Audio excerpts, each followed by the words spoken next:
احشرنا يا ربنا تحت زمرته وتحت لوائه وانصرنا يا ربنا خطواتنا في اتباع سنة نبيك سيدنا محمد برحمتك يا أرحم الراحمين. Alhamdulillah, sore hari ini kita masih bisa berkumpul dan mengikuti kajian, melanjutkan kajian Syama'il An-Nabawiyah karangan daripada Imam At-Tirmidzi yang dikumpulkan hadis-hadis di dalam satu kitab, satu buku yang dinamakan dengan Syama'il Muhammadiyah atau Syama'il Nabawiyah. Baik, kita sudah hampir menuju ke bab-bab terakhir. Sisa daripada 4 bab lagi, dan kita insya Allah hari ini kita akan membacakan 2 bab, dan esok hari khataman insya Allah akan kita bacakan 2 bab terakhir. Sudah masuk ke penghujung berbicara terkait dengan umur baginda Nabi Sallallahu Alaihi Wasallam, dan juga akan kita bahas warisan-warisan yang ditinggalkan oleh baginda Nabi Sallallahu Alaihi Wasallam. Besok insya Allah akan dibahas. Sebelum khataman akan kita bahas bab-bab terakhir terkait dengan wafatnya baginda Nabi Sallallahu Alaihi Wasallam dan juga mimpi bertemu dengan baginda Nabi Sallallahu Alaihi Wasallam. Maka akan berakhirlah sesi kajian kita. Alhamdulillah, kemarin kita sudah menjelaskan terkait dengan bagaimana sifat baginda Nabi Sallallahu Alaihi Wasallam yang mulia. Nabi Sallallahu Alaihi Wasallam punya sifat-sifat yang mulia, di antaranya sifat malunya baginda Nabi Sallallahu Alaihi Wasallam. Kemudian kita menjelaskan terkait dengan nama-nama baginda Nabi, ternyata bukan hanya 1 atau 2 yang kita kenal, Muhammad sama Ahmad saja. Nabi Sallallahu Alaihi Wasallam punya banyak nama. Di antaranya ada Al-Hashir, ada Al-Muqaffa, ada Ahmad, ada Muhammad, dan juga ada Toha, dan juga banyak nama-nama lainnya. Di antaranya sifat baginda Nabi Sallallahu Alaihi Wasallam adalah pemalu. Kemarin kita sudah bahas bagiannya. Sebelum kita masuk terkait dengan umur baginda Nabi Sallallahu Alaihi Wasallam, ada satu kisah yang akan kita bahas, ya, sedikit daripada lanjutan daripada sifat baginda Nabi, yang diantaranya adalah malunya baginda Nabi Sallallahu Alaihi Wasallam. Dan di dalam kisah ini ada 2 syahid. Syahid yang pertama, bahwa Nabi Sallallahu Alaihi Wasallam menunjukkan rasa malunya yang luar biasa. Syahid yang kedua, Nabi Sallallahu Alaihi Wasallam punya rasa sifat tawadhu yang luar biasa. Maka di dalam satu kisah disebutkan bahwasanya baginda Nabi Sallallahu Alaihi Wasallam pada suatu ketika keluar beranjak ke kebunnya Abu Talhah. Kebunnya Abu Talhah luas. Abu Talhah juga terkenal dengan kebunnya yang luas. Maka ketika Nabi Sallallahu Alaihi Wasallam masuk dan Abu Talhah punya penjaga kebun, sampai di sana baginda Nabi memesan kepada penjaga kebunnya, "Ya fulan, nanti seandainya siapa saja yang mau masuk ke kebun ini, katakan ada baginda Muhammad Sallallahu Alaihi Wasallam di dalam, dan jangan izinkan siapapun masuk ke dalam ini." Baginda Nabi Sallallahu Alaihi Wasallam masuk, kemudian berendam dengan air sungai yang ada di dalam kebun tersebut, sampai Nabi Sallallahu Alaihi Wasallam menyingkap bajunya hingga ke betisnya.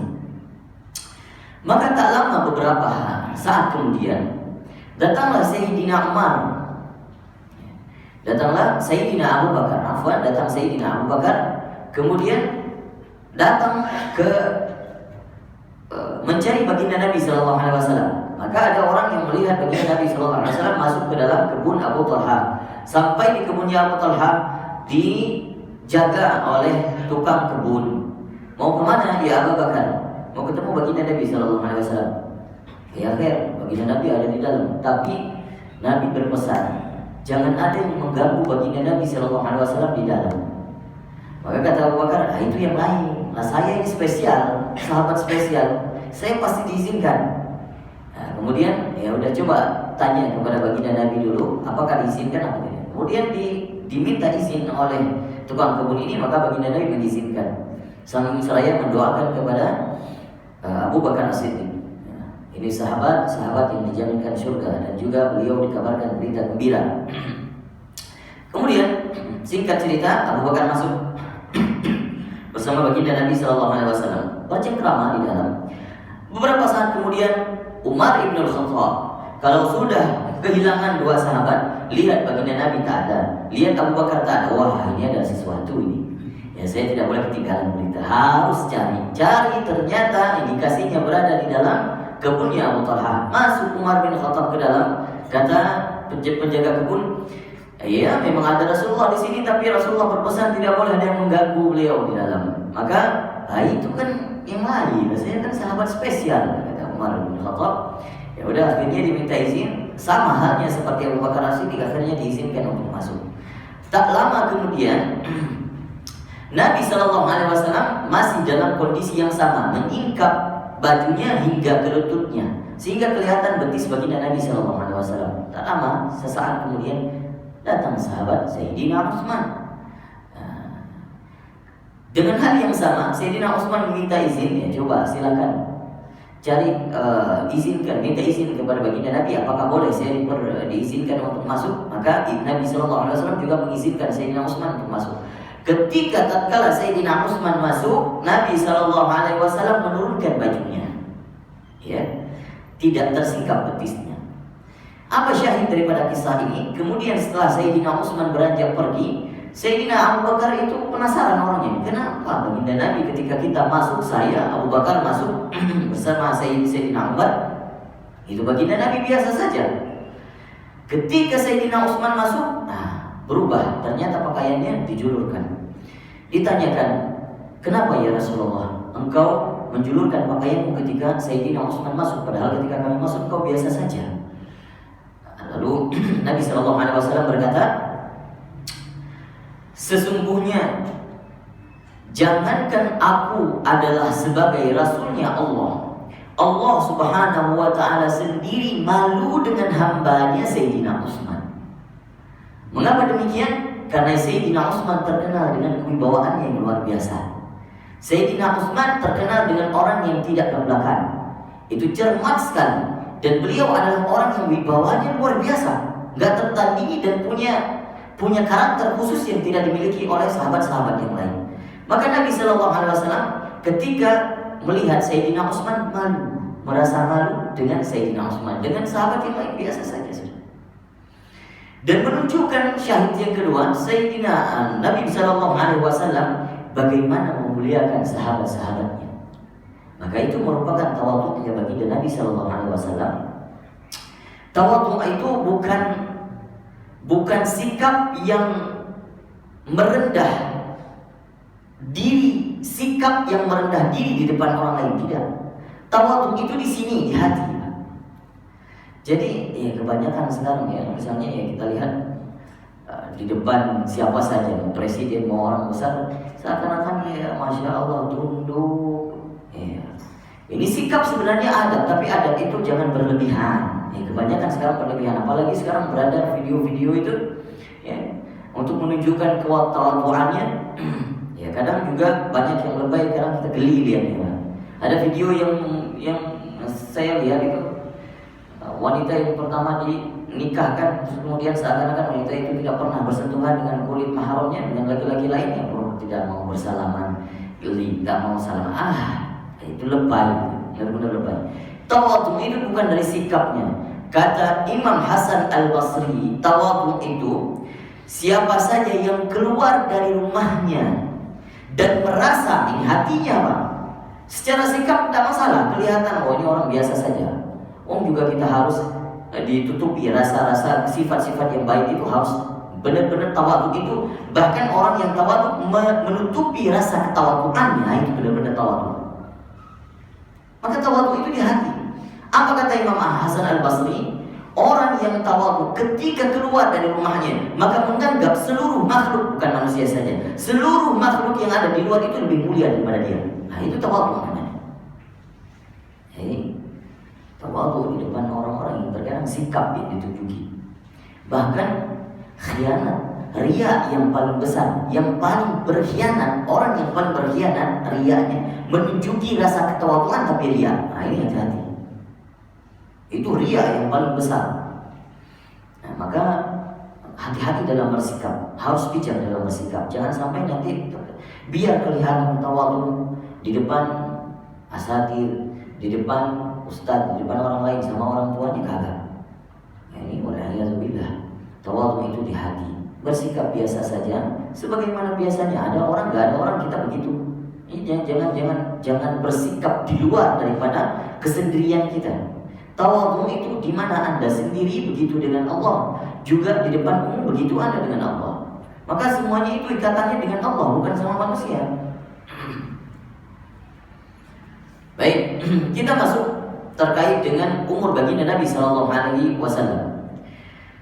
Qala al-musannif rahimahullah ta'ala wa nafa'ana bihi wa bi'ulumihi wa bi'ulumikum fid dharain amin. Haddatsana Ahmad bin Mani' qala haddatsana Ruh bin Ubadah qala haddatsana Zakaria bin Ishaq qala haddatsana Amr bin Sina min Dinar an Ibnu Abbas qala makatha an-nabi sallallahu alaihi wasallam bi Makkah 13 sanah yuha ilaihi wa bil Madinah 10 wa tufiya wa huwa ibnu 63.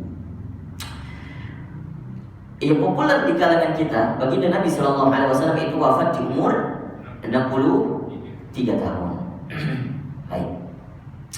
Para ulama hadis sepakat kalau berbicara terkait dengan umur baginda Nabi, wafatnya baginda Nabi, itu tidak ada perselisihan.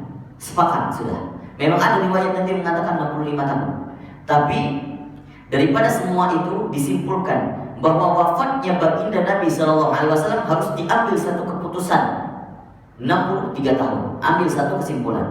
Meskipun ada beberapa pendapat.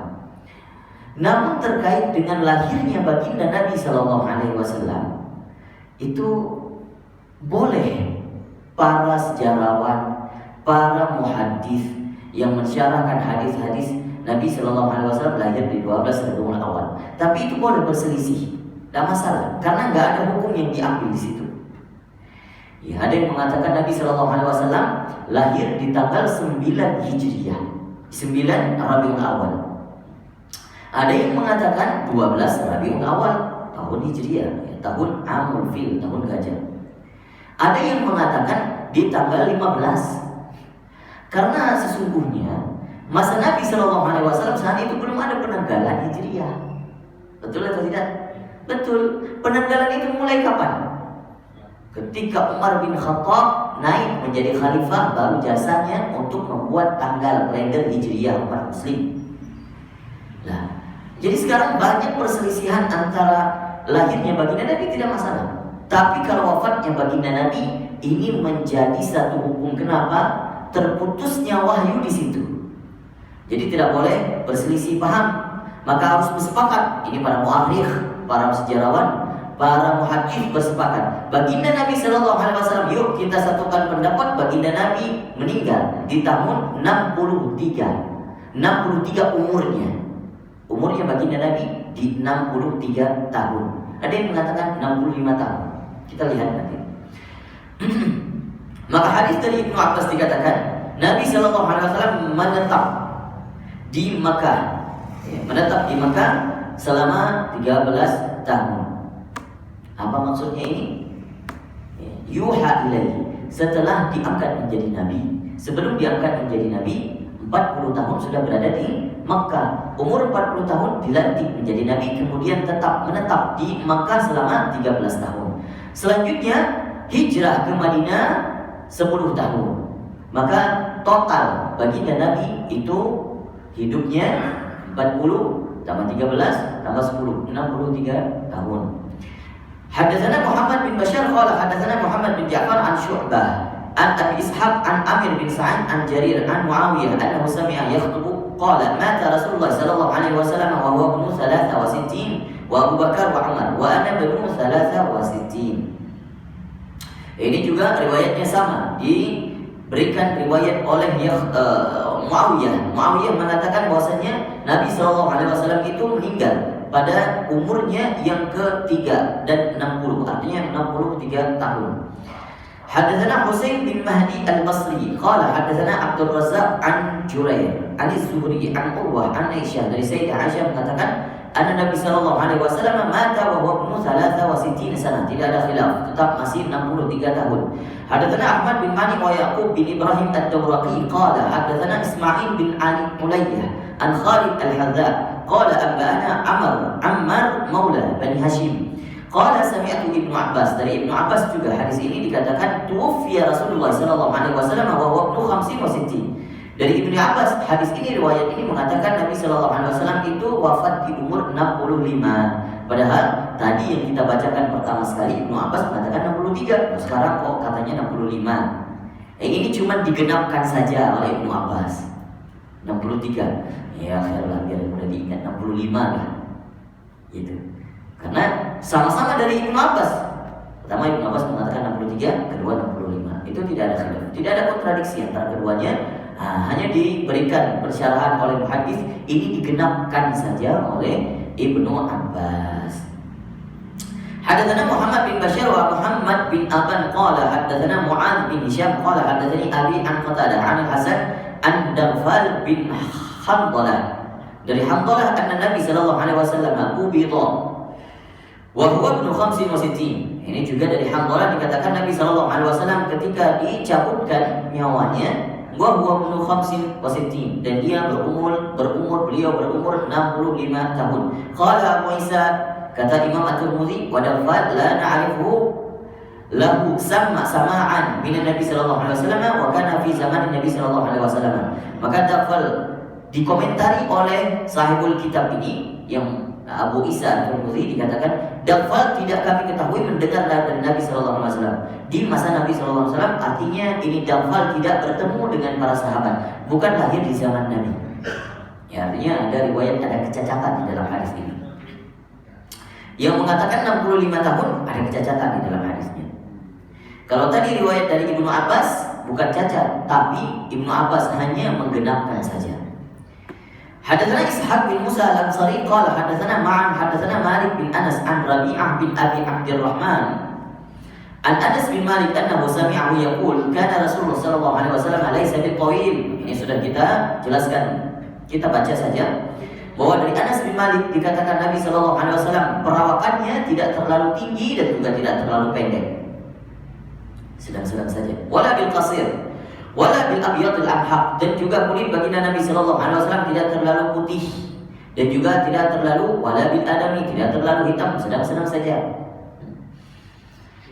Wala bil ja'dil khatat, dan juga rambut beliau tidak terlalu lurus, tidak terlalu ikal. Wala bisabti, dan juga tidak terlalu lurus, tidak terlalu keriting. Yang maksudnya sedang-sedang saja. Ba'athallahu ta'ala ala rasi al-ba'ithana, dan juga Nabi sallallahu alaihi wasallam dilantik menjadi nabi itu umur 40 tahun. Faqama bi Makkah 10 sinin, dan kemudian menetap di Mekah 10 tahun. Nah, ini riwayat yang mengatakan 10 tahun di Mekah setelah diangkat. 10 tahun. Wa bil Madinah 10 sinin, dan 10 tahun di Madinah. Berarti berapa? Wa tawaffahu Allah ala ra'si 60 sana. Dan riwayat ini mengatakan Nabi sallallahu alaihi wasallam itu wafat di umur 60 tahun. Walaysa fi ra'si wa lihiyati 20 sya'ratan bayda, dan ketika beliau wafat tidak ditemukan daripada uban baginda Nabi sallallahu alaihi wasallam lebih daripada 20 helai uban saja. Nah, ini khilaf sedikit di riwayat ini. Maka kita ambil yang mayoritas. Mayoritas berapa? Mengatakan 63 tahun. Hadatsana Qutaibah bin Sa'id an Malik bin Anas an Rabi'ah bin Abi Abdurrahman an Anas bin Malik. Nahwahu. Ternyata ada yang meriwayatkan dengan redaksi yang sama 60 tahun dari riwayat Qutaibah bin Sa'id. Baik, itulah beberapa hadis yang menjelaskan terkait dengan umur baginda Nabi sallallahu alaihi wasallam. Bab ma jaa fi mirathi Rasulullah sallallahu alaihi wasallam. Satu bab lagi. Bab yang menjelaskan terkait dengan miras. Miras itu apa? Bukan minuman keras, bukan. Itu miras. Ini miras. Miras itu warisan baginda Nabi sallallahu alaihi wasallam. Hadatsana Ahmad bin Mani qala hadatsana Husain bin Muhammad qala hadatsana Israil an Abi Ishaq an Amr bin Harith akhi Juwayriyah lahu suhbah qala ma taraka Rasulullah sallallahu alaihi wasallam illa silaha wa balagatuhu wa ardan ja'alaha sadaqah. Dari Nabi sallallahu alaihi wasallam dikatakan dari saudara laki-laki Juwayriyah, beliau berkata Rasulullah sallallahu alaihi wasallam tidak meninggalkan sesuatu ketika wafatnya kecuali hanya sebuah pedang dan juga seekor bighal. Bighal itu apa? Bighal itu himar, keledai, tapi anaknya keledai. Keledai kecil, nah itu bighal. Ya, kadang untuk dinaikin aja kasihan. Dan sebidang tanah yang beliau jadikan sedekah, dan juga sebidang tanah. Dan semua ini jadi sedekah. Maka kita lihat nanti di hadis yang lain mengatakan ada peraturan-peraturan khusus bagi yang ditetapkan kepada seorang nabi. Nabi itu tidak boleh memakan daripada harta zakat. Itu sampai-sampai diriwayatkan, diceritakan bahwa ada seorang wanita yang dulunya menjadi budaknya Ummul Mukminin Sayyidah Aisyah, sampai dia bisa memerdekakan dirinya sendiri, punya harta sampai menebus, akhirnya jadi orang merdeka. Ya. Kemudian ini wanita ini sangat mencintai baginda Nabi Sallallahu Alaihi Wasallam, sangat senang sama baginda Nabi Sallallahu Alaihi Wasallam, bahkan mengidam-idamkan bisa menjadi istri Nabi, tapi nggak mungkin kan, belum ditakdirkan. Ya, bahkan dia menjadi budaknya Sayyidah Aisyah. Maka banyak tentang kisahnya ini. Ada kisah yang istimewa juga ketika beliau, ini wanita ini menjadi seorang yang merdeka, akhirnya menuntut cerai daripada suaminya. Siapa nama wanita ini? Namanya adalah Barirah. Ya. Barirah ini punya suami namanya Mughith. Nah, ini salah satu cerita cinta bertepuk sebelah tangan. Ya. Maka akan kita ceritakan insyaallah esok hari. Ceritanya di sisi yang lain, setelah dia cerai dengan suaminya, dan beliau itu sering ngintip baginda Nabi Sallallahu Alaihi Wasallam. Ini baginda Nabi ngapain? Ya, begitu cintanya kepada baginda Nabi, yang ada di hatinya hanya baginda Nabi. Justru saya nggak perlu suami saya sudah. Ya, saya bisa hidup sendiri. Cinta saya kepada baginda Nabi Sallallahu Alaihi Wasallam. Maka ada beliau itu berazam ingin memuliakan baginda Nabi, mengundang ke rumahnya untuk makan. Tapi ya, apa boleh buat, ini wanita miskin. Ya, meskipun sudah merdeka tapi masih wanita miskin. Tidak malu untuk mengundang Nabi ke rumah karena tidak ada apa-apa. Ada hadiah yang datang akhirnya dari saudaranya, dibawalah daging. Kemudian daging ini langsung teringat. Ini Bahira langsung teringat. Wah, ini baginda Nabi Sallallahu Alaihi Wasallam kayaknya suka. Ini kesempatan yang tidak boleh terlewatkan. Aku harus masak seenak mungkin daripada daging ini untuk mengundang baginda Nabi Sallallahu Alaihi Wasallam. Kemudian dimasak daging tersebut, baru diundang baginda Nabi Sallallahu Alaihi Wasallam bersama para sahabatnya. Ketika sampai di rumah Bahira, kemudian Bahira senang sekali. Alhamdulillah, Nabi Sallallahu Alaihi Wasallam bisa makan di rumahku hari ini. Itu menjadi cita-citanya yang sudah lama diidam-idamkan. Akhirnya ketika Nabi Sallallahu Alaihi Wasallam makan, di tengah sisa-sisa makanannya ada seorang sahabat yang membisikkan kepada baginda Nabi, wahai baginda Nabi, bukankah Bahira ini orang miskin, untuk mendapatkan makanan sehari-hari ini susah, bagaimana dapat daging? Kayaknya ini dari harta sedekahnya, dari harta zakatnya. Kemudian langsung bersedih hati Bahira, ya Allah, kayaknya saya salah ini sikap saya memberikan harta sedekah kepada baginda Nabi, karena Nabi Sallallahu Alaihi Wasallam tidak makan harta sedekah. Seorang Nabi tidak boleh makan harta sedekah atau harta zakat. Maka kata baginda Nabi apa? Dengan kebijakannya beliau berkata, begini ceritanya, Bahira akan dapat sedekah dari orang lain.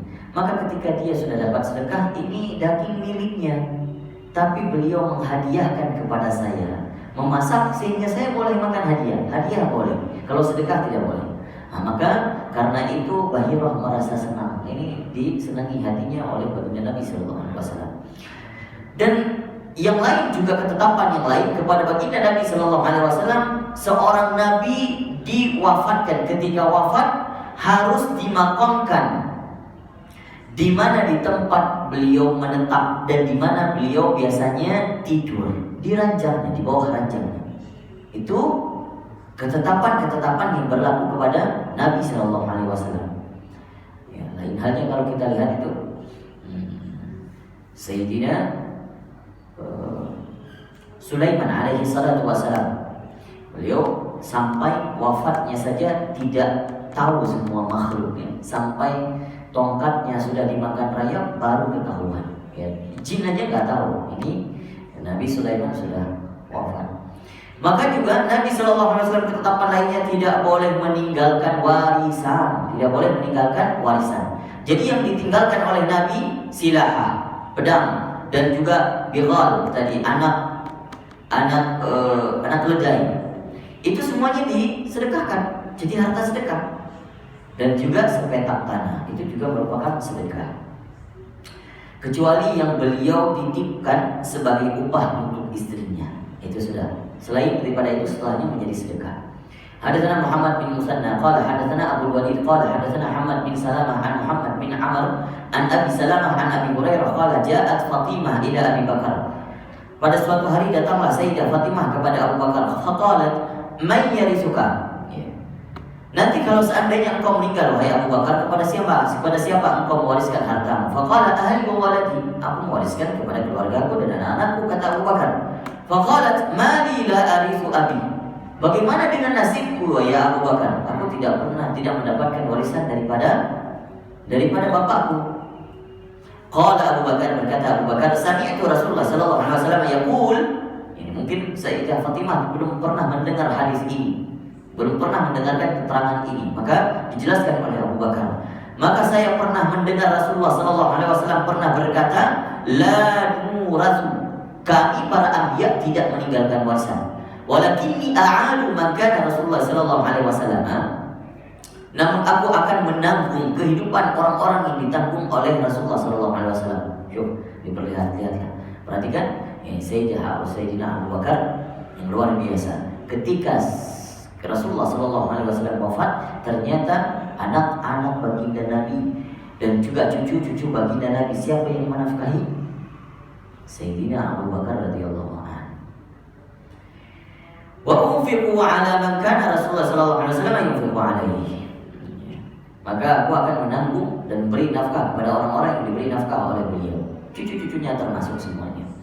Hadatsana Muhammad bin Musanna qala hadatsana Yahya bin Katsir al-Anbari Abu Ghassan qala hadatsana Syu'bah an Amr bin Murrah an Abil Mukhtari an al-Abbas wa Aliyan jaa ila Umar yahtasimani yaqulu kullu wahidin minhuma li sahibi anta kada faqala Umar li Talha wa Zubair wa Abdurrahman bin Auf wa Sa'ad anshudukum billahi asami'tum Rasulullah sallallahu alaihi wasallam yaqul kullu mali nabiyyin sadaqah illa ma at'amahu inna la nuratu. Wa fil hadits qissah. Ini kisah yang panjang. Ya, maka kita singkatkan saja. Ada pernah beberapa sahabat Nabi sallallahu alaihi wasallam itu diceritakan oleh Umar, Talha bin Ubaidillah, Zubair, kemudian Abdurrahman bin Auf, kemudian Sa'ad bin Abi Waqqas. Dikatakan kepada mereka, demi Allah, pernahkah kalian mendengar Rasulullah SAW bersabda, harta setiap nabi merupakan sedekah, kecuali apa yang dimakan oleh keluarganya. Sungguh kami tidak meninggalkan harta warisan. Nabi SAW bersabda demikian. Hadatsana Muhammad bin Musanna qala hadatsana Safwan bin Aisyah an Usama bin Zaid an Az-Zuhri an Urwah an Aisyah, dari Sayyidah Aisyah berkata, anna Rasulullah sallallahu alaihi wasallam qala la nuratu ma tarakna fa sadaqah. Kami tidak mewariskan, kami para nabi tidak mewariskan sesuatu harta, maka yang kami tinggalkan itu adalah semuanya menjadi sedekah, yang sisanya menjadi sedekah. Hadatsana Muhammad bin Bashar qala hadatsana Abdurrahman bin Mahdi qala hadatsana Sufyan an Abi Sinan an Al-A'raj an Abi Hurairah an Nabi sallallahu alaihi wasallam qala la yaqsimu warathati dinar wala dirhaman. Kata Nabi sallallahu alaihi wasallam, para ahli warisku tidak akan pernah membagikan dinar dan dirham dari hartamu. Ya, karena enggak ada. Wa ma taraktu ba'da nafaqati nisa'i. Dan wa mu'nati amali fa sadaqah. Kata Nabi, dan apa yang aku tinggalkan setelah nafkah, ini diberikan nafkah, ada sedikit harta diberikan kepada nafkah, ditinggalkan kepada istrinya, dan juga upah-upah untuk para pekerja baginda Nabi sallallahu alaihi wasallam, maka selebihnya menjadi sedekah. Hadatsana Hasan bin Ali Khilal qala hadatsana Bishr bin Umar qala sami'tu Malik bin Anas an Az-Zuhri an Malik bin Aus bin Hadathan qala دخلت على عمر فدخل عليه عبد الرحمن بن عوف وطلحة وسعد وجاء علي وعباس يختصمان فقال ابن عمر أنشدكم بالذي بإذنه تقوم السماء والأرض أتعلمون أن الله رسول الله صلى الله عليه وسلم قال لا نورث ما تركنا صدقة فقالوا اللهم نعم وفي الحديث قصة طويلة. Ini juga sudah kita ceritakan tadi. حدثنا محمد بن بشار قال حدثنا عبد الرحمن بن مهدي قال حدثنا سفيان عن عاصم بن بهدلة an Sirri bin Hubaysh an Aisyah, dari Sayyidah Aisyah berkata, ma taraka Rasulullah sallallahu alaihi wasallam dinaran wala dirhaman wala syatan wala ba'ir. Nabi sallallahu alaihi wasallam tidak pernah meninggalkan dinar, dirham dan juga kambingnya, wala kambing, wala dirham, wala dinar, wala ba'ir. Ba'ir itu adalah juga keledai. Qala wa syukku fil 'abdi wal amah. Ini ada riwayat sesuatu yang diriwayatkan yang dilakukan. Apa yang dilakukan? Juga termasuk apakah riwayat ini disebutkan tentang Nabi Sallallahu Alaihi Wasallam juga ada menyebut budak laki-laki atau budak perempuan? Artinya apakah Nabi Sallallahu Alaihi Wasallam itu tidak juga meninggalkan budak? Apakah Nabi punya budak laki-laki atau perempuan? Ini ragu perawi hadisnya. Baik, maka kalau kita lihat alasan kenapa Nabi-Nabi itu tidak mewariskan hartanya kepada keturunannya, karena dikhawatirkan oleh para umatnya setelahnya bahwa Nabi Shallallahu Alaihi Wasallam itu takutnya dikhawatirkan untuk Nabi itu seorang yang mengumpulkan harta sampai-sampai menjadi fitnah nanti terhadap keturunannya. Maka ini Allah Subhanahu Wa Taala menjaga keturunan Nabi Shallallahu Alaihi Wasallam dan anbiya sebelumnya atas ketidak ada warisan yang ditinggalkannya.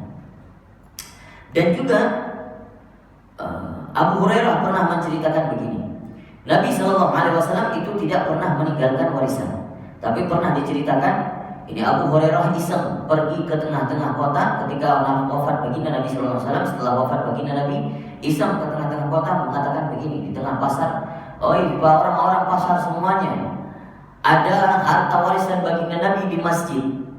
Ayo siapa yang mau, ayo pergi. Diceritakan begini.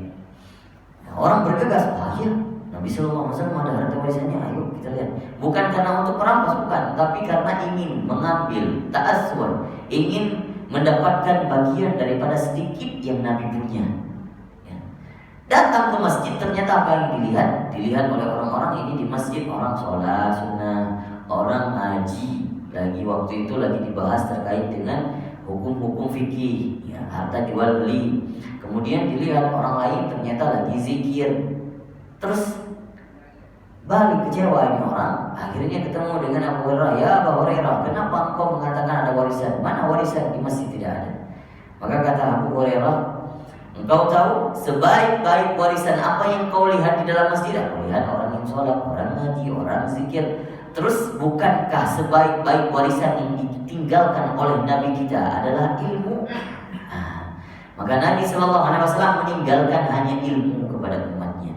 Maka dikatakan siapa saja yang mau ambil warisan Nabi, bukan hanya di zaman baginda Nabi, kita juga bisa mengambil warisan baginda Nabi dengan cara apa? Mengambil ilmunya. Maka dikatakan al ulama warasatul anbiya. Ulama itu pewaris daripada warisan para nabi. Mengapa? Karena mereka penyambung lidah baginda Nabi untuk menyampaikan ilmu daripada Rasul Sallallahu Alaihi Wasallam. Maka begitulah, kalau kita mau ambil warisan Nabi sampai sekarang, sampai anak keturunan kita nanti, sampai hari kiamat nanti masih ada warisan baginda Nabi. Apa itu? Ilmu. Baik, ini yang dapat kita paparkan pada sore hari ini. Insya Allah besok kita khataman akan membahas terkait dengan wafatnya baginda Nabi Sallallahu Alaihi Wasallam. Ini puncak daripada kajian. Ya, artinya ada pembahasan yang luar biasa kita bahas terkait dengan wafatnya baginda Nabi Sallallahu Alaihi Wasallam. Tentunya sangat-sangat mengiris hati kita dan juga mimpi melihat baginda Nabi Sallallahu Alaihi Wasallam ternyata ada hadisnya dan riwayat-riwayatnya juga valid. Wallahu a'lamu bishawab. Kalau ada yang ingin ditanyakan silakan sebelum kita membaca zikir dan menutup kajian pada sore hari. Silakan kita diskusi sejenak. Saya ingin tahu bagaimana Rasulullah mengajarkan berdoanya bertakwa seperti apa.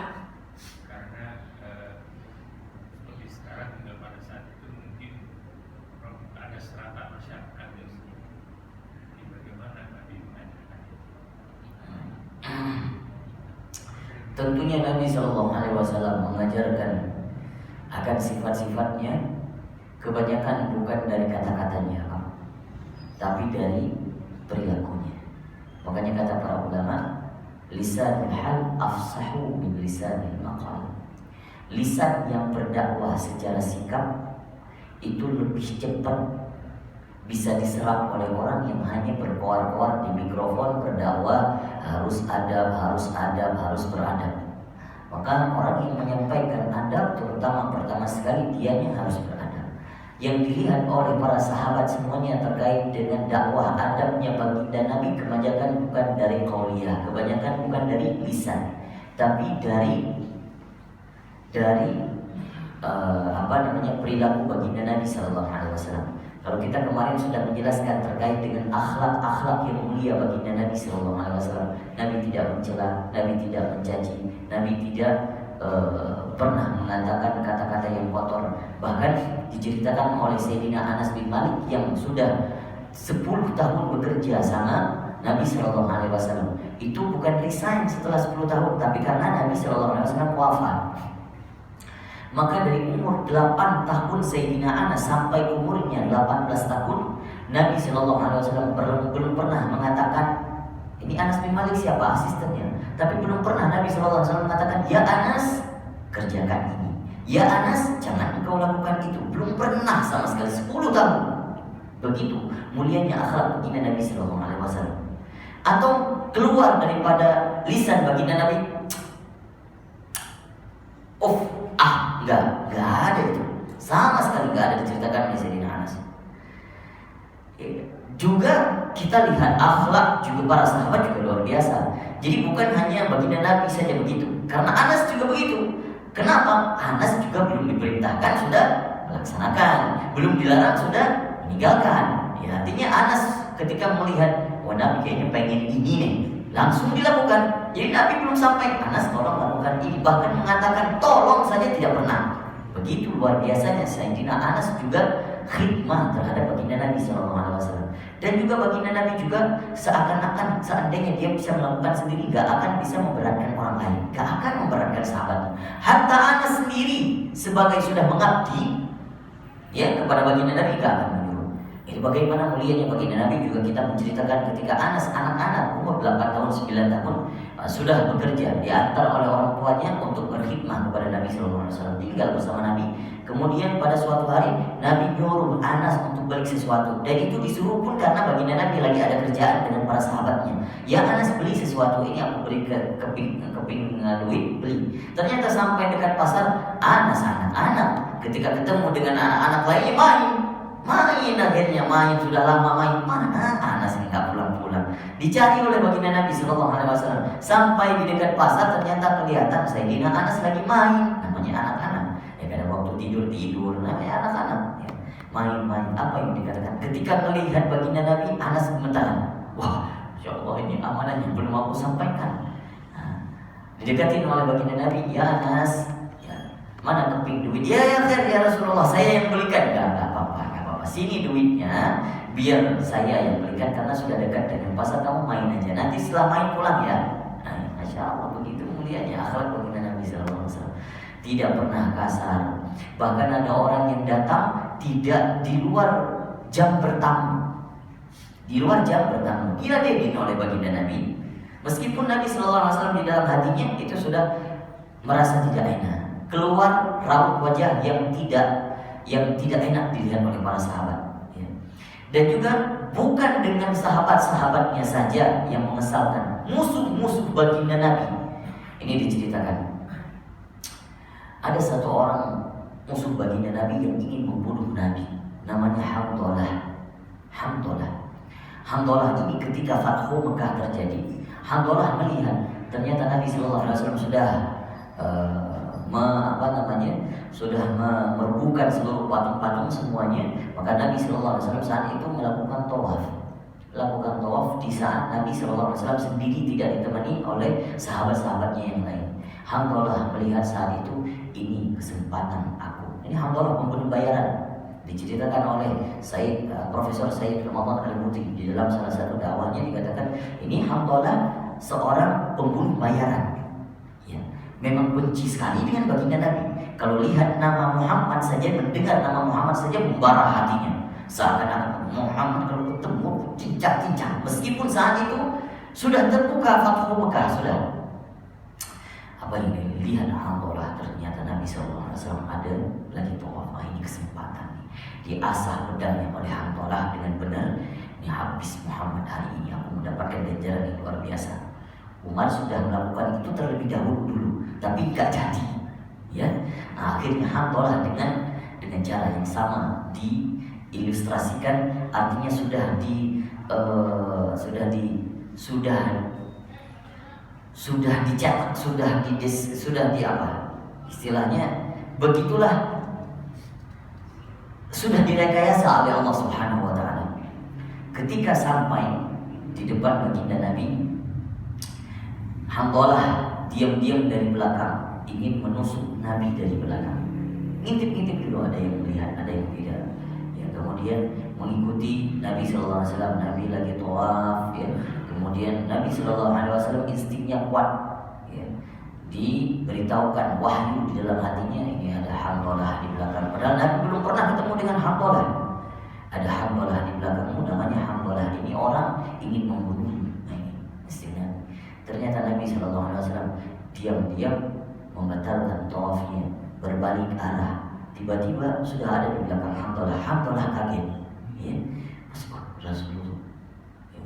Terus kemudian ditanyakan, ya Handolah, langsung disebutkan namanya. Handolah kaget, kapan Nabi kita kenal sama? Ya Handolah, apa yang kamu lakukan di sini? Kata Handolah, tidak, saya hanya cari angin saja. Katanya. Apa kata Nabi Sallallahu Alaihi Wasallam saat itu?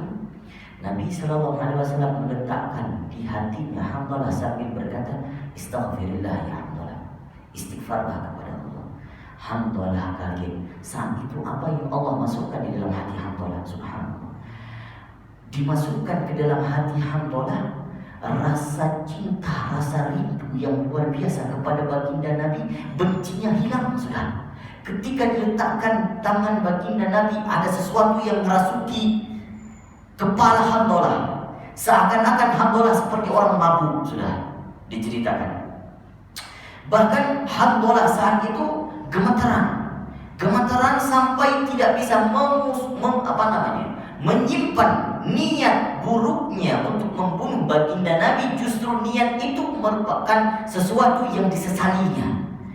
Saya nyesal seumur hidup saya ingin bunuh baginda Nabi. Saat itu ditanam rasa cinta kepada baginda Nabi, cinta yang sangat menggebu-gebu. Seperti wanita-wanita yang melihat Nabi Yusuf, cintanya luar biasa. Seperti cintanya Zulaikha kepada Nabi Yusuf, yang sangat luar biasa. Seakan-akan dia sudah lama sekali bertemu dengan baginda Nabi.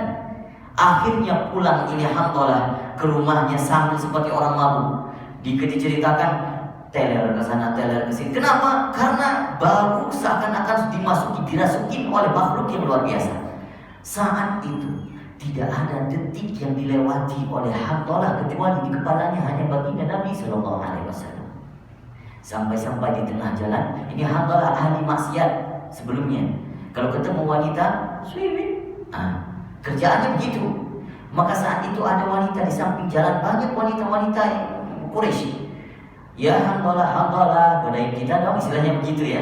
Istilahnya begitu bahasa kita ya. Handolah, godain kita dong. Apa dikatakan Handolah? Wahai engkau para maksiat, takutlah kepada Allah. Jadi tiba-tiba jadi ustaz. Takutnya kepada Allah, takutlah kepada Allah. Saya hari ini beriman kepada Rasul Nabi Sallallahu Alaihi Wasallam. Ini orang kaget saja. Kapan dia bukannya orang yang paling benci sama baginda Nabi? Itulah. Jadi Nabi tidak perlu berkata untuk berakhlak, tapi akhlaknya disikapi oleh bagaimana seluruh aktivitas baginda Nabi itu akhlak. Orang yang melihat baginda Nabi pertama sekali itu kagum, sudah kagum dengan kewibawaannya, karena baginda Nabi itu dianugerahi kewibawaan luar biasa yang tidak diberikan kepada nabi-nabi sebelumnya bahkan. Makanya keistimewaan kegantengan baginda Nabi dibarengi dengan kewibawaannya, sehingga siapa saja yang melihat Nabi menunduk, tidak berani lama menatap. Kenapa? Karena merasa tak pantas saya duduk di depan Nabi. Gitu wibawanya baginda Nabi. Kalau Nabi Yusuf itu kegantengannya masih bisa dilecehkan oleh mata-mata penglihatan orang lain. Meskipun itu penglihatan saja, tapi dilecehkan dengan penglihatan. Karena Allah tidak menganugerahi kewibawaan kepada Sayyidina Yusuf seperti dianugerahi kepada Nabi Sallallahu Alaihi Wasallam. Wallahu a'lam bishawab. Ada lagi, kalau tidak kita tutup dengan bacakan zikir.